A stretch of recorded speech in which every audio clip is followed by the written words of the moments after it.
J'espère que vous allez bien, parce que moi je ne vais pas bien et je vous ai expliqué dans la première émission diffusée ce 18 mai 2023 pourquoi je ne vais pas bien. Je suis en relation directe avec l'affaire de l'RDL, une injustice terrible, je dis bien une injustice terrible que je ne saurais accepter, qu'aucun Algérien libre et digne de ce nom ne sera toléré ou accepté. Alors, je vous ai expliqué dans la première émission intitulée LRDS et juge, condamnez-moi à mort, ce qui s'est passé dans ce procès rocambolesque, surréaliste, comment LRD a répondu à ses juges, comment il a été finalement maintenu pour 2 années supplémentaires en prison alors qu'il a déjà purgé sa peine de 4 ans prononcée initialement en septembre 2021 et confirmé par la Cour d'Alger en janvier 2022. Il y a eu un nouveau procès à la suite d'un pourvoi en cassation déposé au niveau de la Cour suprême et tribunal criminel.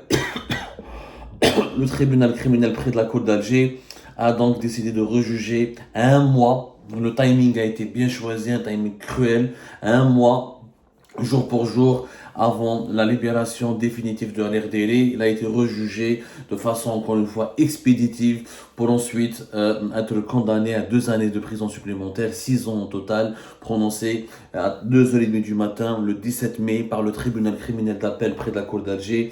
C'est tout simplement l'une des plus grandes injustices qui déshonorera terriblement l'Algérie à travers le monde, et l'histoire retiendra que le système judiciaire algérien s'est compromis dans l'ignominie la plus totale pour briser un homme et l'empêcher de participer, pour briser un homme et le maintenir en détention juste pour ne pas gêner l'actuel président Abdelmadjid Tebboune qui craignait que l'RDL participe à l'élection présidentielle de 2024. Il a raison. Mais qu'est-ce que je dis?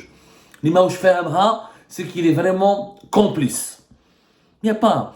Comme le 12 mai, l'RDL ne risque de ne pas sortir. Et je pense qu'il ne va pas sortir parce que Tebboune ne veut pas d'une concurrence de poids lourd. Il veut que le deuxième mandat lui soit acquis dès maintenant. Il n'a pas envie d'avoir des élections présidentielles en 2024 où il y aura des compétiteurs ou des concurrents qui pourraient être soutenus par des réseaux au sein de l'armée ou par la population ou des candidats de poids qui pourraient le menacer. Vous n'avez pas voulu me croire. C'est sous vos yeux. LRDL, c'est un cas d'école de l'instrumentalisation politique de la justice pour briser une personnalité politique et l'empêcher à accéder au pouvoir et pour l'empêcher à participer à des élections et pour l'empêcher de revenir sur la scène politique afin de ne pas gêner les intérêts puissants des décideurs au plus haut sommet de l'État. C'est un cas d'école de comment on peut briser, casser la carrière politique d'un opposant ou d'une personnalité politique qui dérange le pouvoir en place ou qui dérange le président qui monopolise le pouvoir. C'est un cas d'école. Maintenant, qui a convaincu Tebboune de faire cela?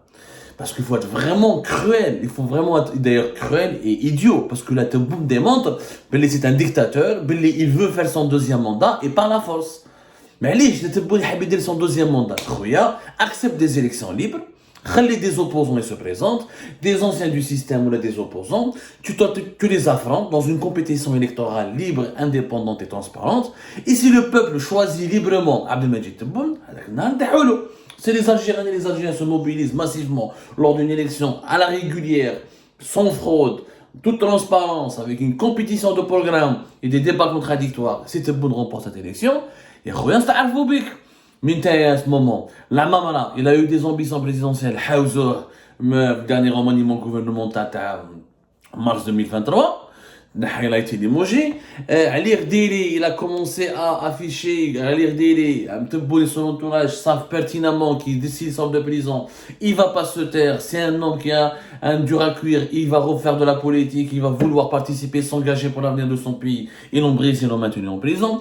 Rachid Nekez, ils savent qu'il pourrait jouer le rôle du troubliant, même si c'est un populiste, même si c'est un amateur de buzz, et même s'il fait du sensationnalisme, etc. Mais ça reste quelqu'un qui pourrait déranger. Donc, ils l'ont brisé, ils l'ont contraint, ils l'ont rendu malade, ils ont failli le tuer en prison, il est sorti avec plusieurs maladies. Il a été contraint de supplier à Abdelmadjid Tebboune de le pardonner en janvier 2022 pour qu'il puisse sortir de prison, pour qu'il puisse repartir à l'étranger et pour qu'il puisse retrouver sa famille. Et Azdemi Hobi, des rumeurs pour le menacer. Ensuite, il a fait un démenti juste à la fin de l'année 2022 pour dire que je me retire de la politique, etc. Donc, tout est orchestré en ce moment pour briser toute tentative, ou là pour s'attaquer à toutes les personnalités, ou là pour menacer, intimider toute candidature éventuelle à l'élection présidentielle 2024. Haolik, la stratégie qui a été mise en place. Et par qui? Par l'entourage de Abdelmajid Tebboune.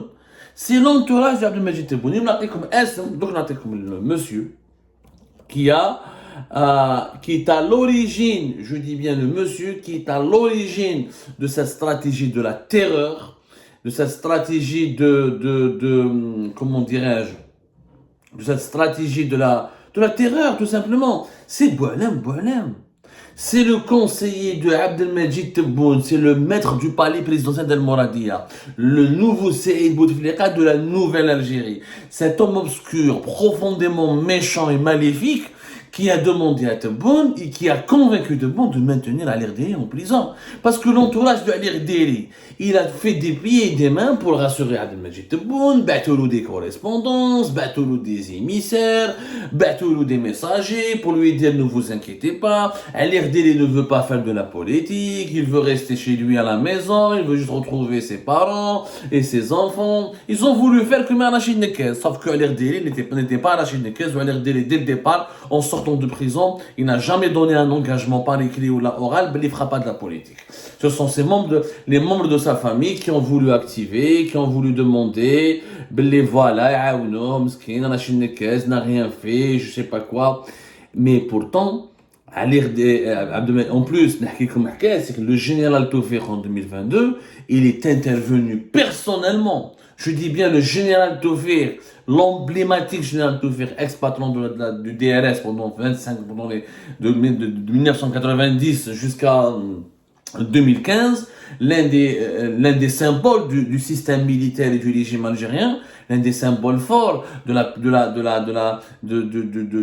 machiavélisme du système algérien, dans ce qu'il a de fascinant, dans ce qu'il a de répugnant, est intervenu personnellement auprès de Abdelmajid Tebboune pour lui demander d'accorder une clémence et de libérer et de remettre en liberté, comment il s'appelle, à l'Irdéli. À l'Irdéli, parce que, pour la simple raison que l'Irdéli est innocent. C'est Gaye Salah اللي دخلوا الحبس le 13 juin 2019. C'est Gaye Salah اللي كان يسالها له. Il attendait. Dès qu'il a éliminé Saïd Bouteflika ou Général Tawfiq ou Tartag en mai 2019, dès qu'il a commencé à démonter le clan Bouteflika à partir de 2 avril 2019, en commençant par les oligarques, ensuite